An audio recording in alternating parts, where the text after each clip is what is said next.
नमस्कार दोस्तों। आगा खां के नेतृत्व में मुसलमानों का एक दल 1 अक्टूबर 1906 को शिमला में जाकर के मिला। किससे मिला?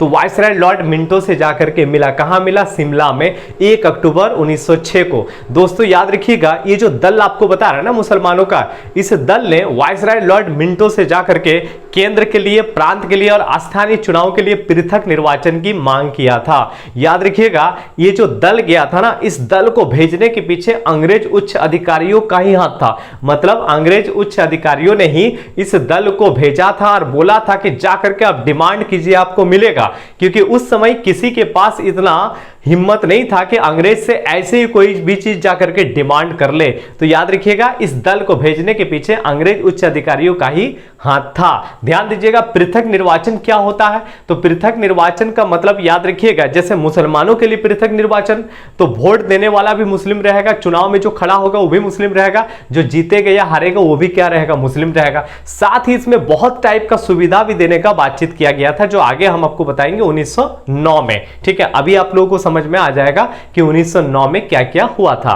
तो दोस्तों याद रखना है, इसी समय जब मुसलमानों का दल गया था वायसराय लॉर्ड मिंटो से मिलने के लिए, उसी समय ढाका का एक नवाब था, नाम था उसका सलीमुल्ला। क्या नाम बताएं? सलीमुल्ला। तो ढाका के नवाब सलीमुल्ला के नेतृत्व में 30 दिसंबर 1906 को, कितना बताएं? 30 दिसंबर 1906 को मुस्लिम लीग का गठन हुआ था।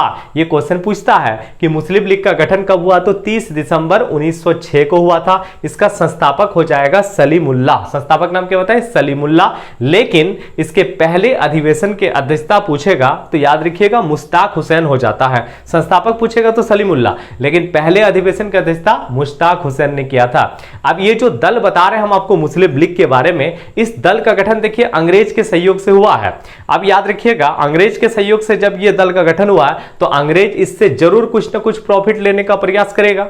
अब उसका उद्देश्य क्या था कि याद रखिएगा मुसलमानों के प्रति भक्ति उत्पन्न करना। कहने का मतलब याद रखिएगा मुसलमानों का समर्थन प्राप्त करना। ठीक है, तो ये जो हम आपको बता रहे हैं, ध्यान से सुनिएगा, पृथक निर्वाचन समझना है। ये डिमांड किया था 1906 में, लेकिन याद रखिएगा मिलता कब है? तो 1909 में मिलता है। कब मिलता है? 1909 में। एक क्वेश्चन और पूछा जाता है कि आपका मुस्लिम लीग ने पृथक निर्वाचन का जो मांग किया था ना, ये कौन से अधिवेशन में किया था? तो आपको याद रखना है, ये मुस्लिम लीग ने अपने अमृतसर अधिवेशन में पृथक निर्वाचन की मांग किया था। कौन सा अधिवेशन में? तो याद रखिएगा अमृतसर अधिवेशन में। आप लोगों को याद रखना है। ठीक है, इसके अलावा दोस्तों देखिए, डिमांड 1906 में किया, मिलता कब है? 1909 में। देखिए ये जो लॉर्ड मिंटो बता रहे हैं ना, मिंटो, ध्यान से सुनिएगा, ये वायसराय था। ठीक है, और याद रखिए एक नाम आता है मार्ले। ये जो मार्ले आपको हम बता रहे हैं, ये भारत का सचिव था।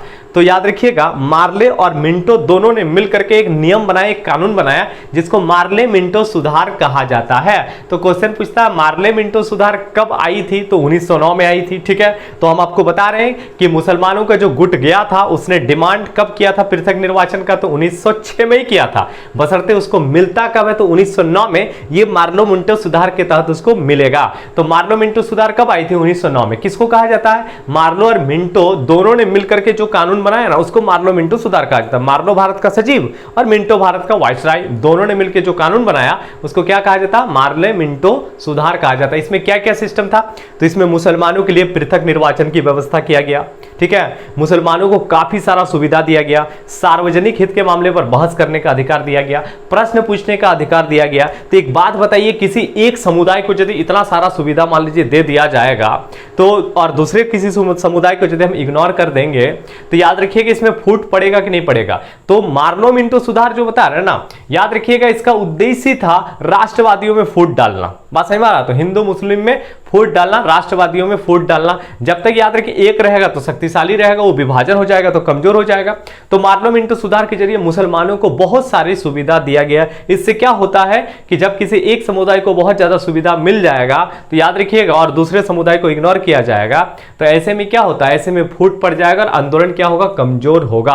तो राष्ट्रवादियों में फूट डालने के लिए, क्योंकि अंग्रेज का नीति था फूट डालो और शासन करो। याद रखिएगा दोस्तों, ये जो लॉर्ड मिंटो हम आपको बता रहे हैं ना, उसने कहा था कि हम पृथक निर्वाचन का सुविधा दे करके हम ऐसा विष बो रहे हैं जिसकी फसल बहुत कड़वी होगी।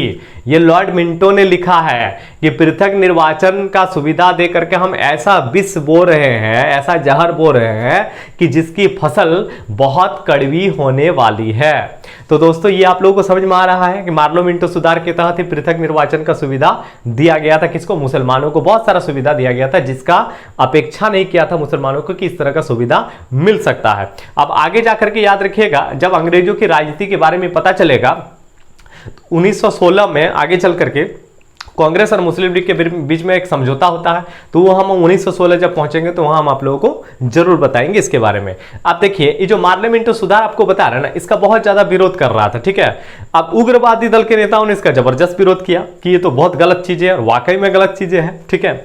तो उग्रवादी दल के नेताओं ने इसका काफी विरोध किया। जब विरोध जब हो रहा था तो अंग्रेजों ने क्या किया, एक एक्ट लाया, एक अधिनियम लाया, राजद्रोह सभा अधिनियम, ठीक है। ध्यान दीजिएगा क्या बोल रहे हैं। तो राजद्रोह सभा अधिनियम जो बता रहे हैं ना, ये 1911 में आया था। कब आया था? 1911 में। ध्यान दीजिएगा, राजद्रोह सभा अधिनियम 1911 में आया।